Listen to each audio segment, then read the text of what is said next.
Assalamualaikum dan salam sejahtera. Salam warga ceria kampus sejahtera. Saya Kaunselor Zuhairi Osman daripada Bahagian Pembangunan Pelajar dan Alumni Kampus Kesihatan ingin menjemput dan mempersilakan semua warga kampus kesihatan khususnya pelajar untuk datang menikmati perkhidmatan bimbingan kaunseling yang kami sediakan seperti inventory psikologi, perkhidmatan kaunseling individu, kaunseling kelompok dan juga aktiviti-aktiviti interaktif yang bakal kami sediakan. Kami juga mempunyai sistem MyGuide yang mana khas untuk pelajar boleh membuat tempahan secara atas talian bagi berjumpa kaunselor, berkongsi isu dan bertanyakan beberapa pandangan dan pendapat berkaitan khususnya kehidupan di kampus dan juga perkara-perkara lain.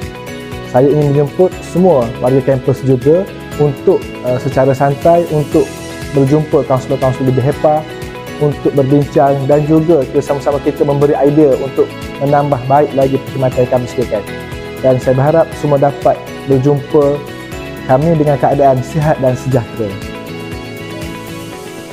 Assalamualaikum dan salam sejahtera. Saya Kaunselor Nurul Fakir binti Muhammad Salihuddin daripada Unit Kaunseling BHEPA USM Kampus Kesihatan.